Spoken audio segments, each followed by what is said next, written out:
So I decided to use this YouTube channel, which I've had since I was a kid, and I used to make videos on when I was a kid.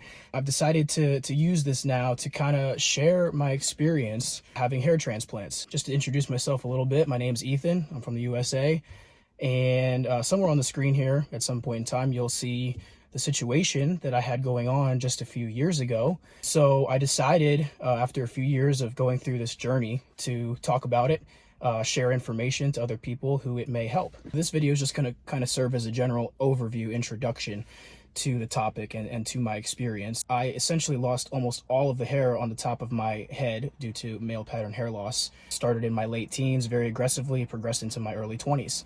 And now just a few years later, this is the situation that I have. So how did I do it? Well, I take Finasteride, which is an oral medication. I use Minoxidil, which is another topical medication to help stimulate hair growth. But the big lifting in getting back to this situation that I have today was having hair transplant procedures. So I had 3 hair transplant procedures at a clinic called Eugenix Hair Sciences in India. So in this overview video, I'm going to get into how I came about making the decision to go there, investing in this process, and how it has helped me achieve this. As I said earlier, I started noticing my hair loss beginning when I was around 15 or 16 years old, so very young. It doesn't usually happen that young. It continued to progress into my late teens. So just as an intro to the science of hair loss and why it occurs, basically your body produces a male hormone called DHT, dihydrotestosterone. That comes from testosterone. So there's an enzyme in the body that converts a certain amount of testosterone into DHT. And so DHT is an important hormone in early childhood and adult development. But once you reach adulthood, DHT is not so essential anymore as a male hormone, and it actually has a lot of negative effects on the body, including it basically attaches to the hair follicles, and if your hair follicles have the built-in genetic sensitivity, they will be very heavily restricted by the DHT that basically attacks them. So most men who experience genetic hair loss will find that it progresses, relatively slowly but consistently over the course of many decades, over a lifetime. But the hair follicles on the side of the head and on the rear of the head, they are not DHT sensitive, even in men who carry the genetic sensitivity on the top. So the hair on the sides and on the back tend to remain pretty much strong for an entire lifetime. So that leaves open the possibility for using the hair on the sides and the back of the head for hair transplant procedures. So as I got into my late teens, looking at the situation, how much hair I was losing, I didn't understand the science behind the hair loss at all. I just knew that it was, natural. It was genetic occurring. It wasn't due to a diet deficiency or anything like that. It just happened extremely quickly. So quickly I could barely even, think about it. I just knew that it was not desirable, right? It doesn't usually happen to people that young. So I kept searching for answers to see if I could learn more to try to do something about it. So the 2 main treatment options available on the market, the most effective that most men will go to if they're experiencing hair loss and should go to, are Finasteride and Minoxidil. So Finasteride is a DHT inhibitor. So what it does is it decreases the amount of DHT production in the body. So if the DHT is attacking the hair follicles, Finasteride cuts down the amount of DHT in your system. So it doesn't necessarily move the DHT away. It just stops a lot of the production of it, about 70% of the production of DHT. So it still leaves some in your body, but it gets most of it and it takes it away, so it's not attacking your hair follicles as much. So Finasteride can be basically a maintainer of your hair. So if you haven't lost much hair yet, you can take Finasteride and it will usually prolong your hair maintenance over the years, and you'll lose it a lot more slowly than you would otherwise. Option number two is Minoxidil. So that's a topical solution, usually comes in a foam or a liquid solution, and you basically apply that to the scalp, the skin where the hair is, and it acts as a growth stimulator. So it increases blood flow to the area, helps widen blood vessels, and promotes stronger hair growth. So it doesn't get rid of the root cause of male pattern hair loss. It's not getting rid of the DHT. It has no effect on the DHT. It's just kind of strengthening the hair follicles a little bit. But Minoxidil is not going to regrow areas that have been completely decimated.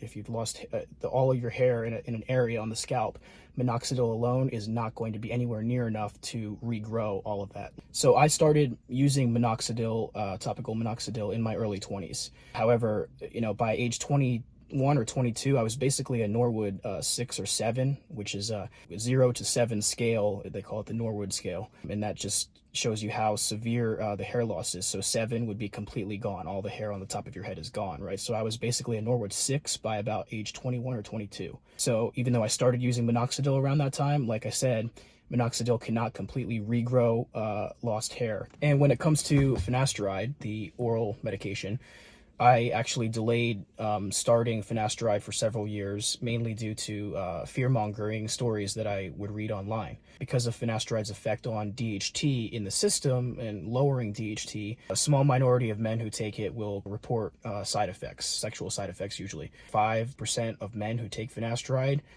complain of undesirable side effects that they can't tolerate. If you go online, you'll read a lot of just fear-mongering and stories about how, oh, I took one pill and my life was ruined. So I read a lot of those stories in my early 20s and was just like, oh, stay away for now, I won't take it.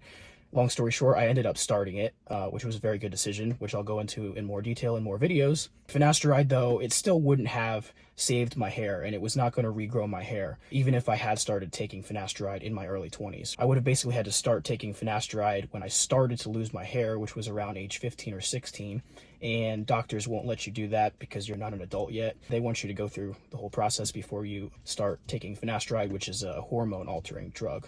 So because finasteride and minoxidil together were not nearly enough for me, I had to start looking at other options. The other best option out there on the market is a hair transplant. So that's what I started looking into a few years ago. So at first I started looking just locally at hair transplant clinics here in the United States, and I was rejected by several hair transplant clinics and doctors here in the US, basically for having a case so extreme that they claimed I would never be satisfied with a result that they could deliver, that they could create. One of these was in New York City. I visited his clinic in spring of 2021 to have a consultation done. And basically, they rejected me. They said I would never be satisfied with an outcome because I had lost so much hair, they said, that the remaining hair on the back and the sides of my scalp would not be nearly enough to generate an outcome that I would like. So I obviously understood that because I knew, how much hair I had lost, and I knew it was going to be a big lift if a hair transplant would ever be successful or look decent. Also, the cost was a big issue as well because the costs here in the United States for hair transplants is just outrageous. So I continued to look around a little bit here in the USA, but you can go overseas, international, and have hair transplants done for 4 times less, 3 times less the cost that you can here in the USA. And that doesn't necessarily mean the quality overseas is inferior either. It just has to do with finances and international markets and economies. So that was in 2021. So I continued to look around at different options. One other option that's out there are what they call modern hair systems. A hair system is not your real growing hair. It's a synthetic system which can utilize real hair. So they can use real hair and make them into systems basically that get attached to your head and that you can wear. You can style them, you can wash them, you can basically treat them as your real hair. I did decide to give them a try late in 2021 for about 5 months. I knew some people who wear hair systems and have had a lot of satisfaction from the look that they can create. So I consulted with them and they helped me through learning about where to have it done, how to maintain it, and things like that. There were some positives. Ultimately, the downsides, the annoyances of having to keep up with them became too much for me. But I do want to say that for many men, hair systems can be a sufficient strategy. There are some cases where a hair transplant really would not be a wise strategy because of how many hair grafts it requires versus how many hair grafts might be remaining. So in early 2022, I started heavily investing into research about having hair transplants overseas because a lot of clinics outside of the USA and North America are more willing to work on patients who experience extreme, amounts of hair loss. That's not necessarily always a great thing because a lot of clinics will just work on anybody and they'll do average generic quality work on people who require a high level of precision and careful planning. And so it doesn't mean you can just go to any clinic overseas and think it's going to come out good, because there are tons of bad hair transplant procedures that are done. But I began looking into it and taking my time doing research about overseas clinics in early 2022. And part of my research was not only just looking at clinic websites where they publish their own work and make it look as good as possible, but I also spent a lot of time reading personal experiences on online internet forums where people share their experiences. They share the pictures, they share the videos. You can really get a sense for the quality of work and how patients are treated. Eventually, I settled on looking at a clinic called Eugenix Hair Sciences in India. So why did I settle on them? Number one was the quality of work on guys who have lost a lot of hair. I saw a lot of other patients from Eugenix sharing their stories online who had very good results, who had previously lost essentially all of their hair.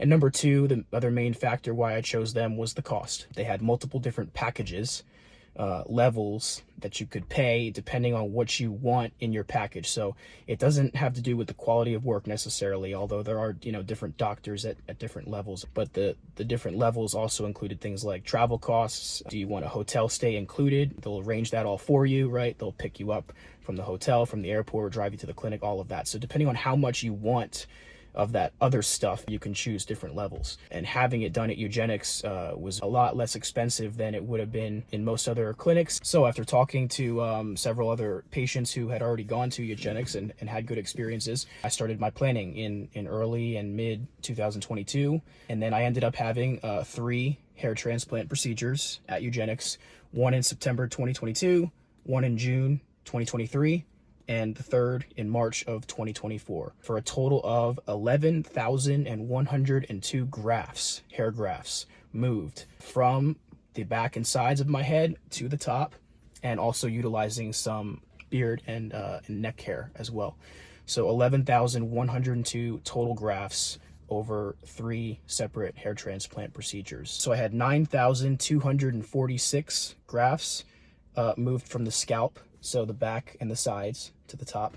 And then I had 1,856 taken from the beard and the neck and moved to the top. The first hair transplant that I had in September 2022, that one focused on the top of my head. So they start by creating a hairline and then they work backwards towards the crown area. Now it can take up to 8 to 12 months to basically see the full result of a hair transplant, sometimes even longer. So the first one, it grew in successfully, it grew in very well, very quickly, but there were still thinned areas on my head, right? Because of the surface area of my hair loss was so extensive, there were still some thinned areas around the sides and the back that were never going to fully recover, like I said, from taking Finasteride and Minoxidil. So the hair transplants number 2 and number 3 focused on attacking those thinning areas around the sides and the back that were not going to recover any other way.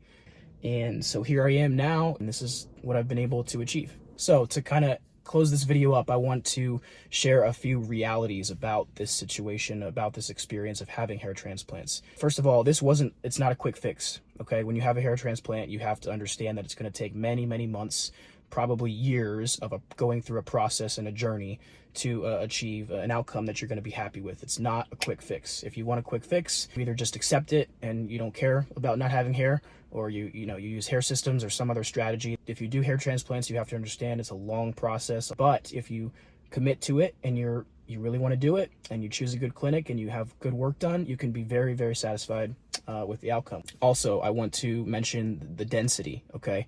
So the density of the hair grafts. Is it super high density? No, it's not. But that's okay, because a hair transplant is about creating an illusion of density. It's mathematically impossible for anyone who loses most of the hair on the top of their head to ever achieve the same density again that they had when they were a kid or a teenager. But that's okay, because once you reach a certain level of density, and I think it's somewhere around 45 to 60% of what your original youthful density was, if you're able to get to that percentage after a hair transplant, it's enough that it looks full, it looks good. There's always limitations, like I said, for hair transplants, but if we're able to achieve a certain level of outcome and quality of work, it basically can help correct most of what has gone wrong due to just nature.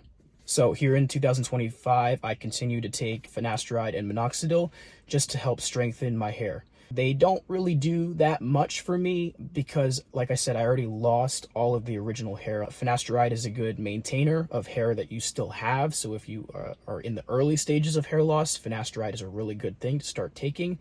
I take it just because it could strengthen my hair a little bit, including the hair a little bit from the back and the sides that is now on the top of my head. I want to kind of prolong that and keep it as healthy and as strong as possible for as long as I can. So I take Finasteride for that reason. I don't have any intolerable side effects or anything to that nature. I continue to use topical Minoxidil almost every day. Sometimes I get lazy, I admit. You're supposed to apply it every day to the top of the scalp. It gets annoying when you get your hair about this length.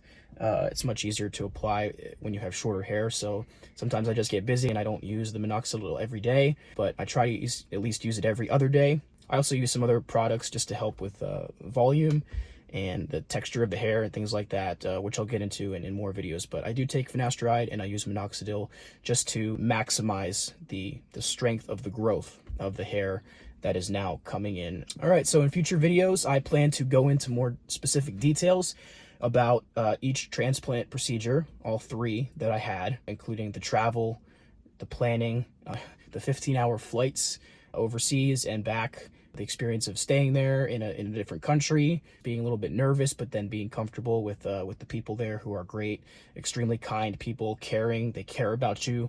They really understand how much of an investment you're making traveling from all the way across the world to go over there to have this hair transplant procedure done. Also, my hair is getting kind of longer right now. This is as long as it's been since I've had the hair transplants. Maybe I'll get it cut shorter in the future, but I'll also talk about, different styling. Some days I'll style it backwards. Some days I'll just leave it like this. So I'll go into more details about that. Thanks for checking this out. I appreciate your view and talk to you soon.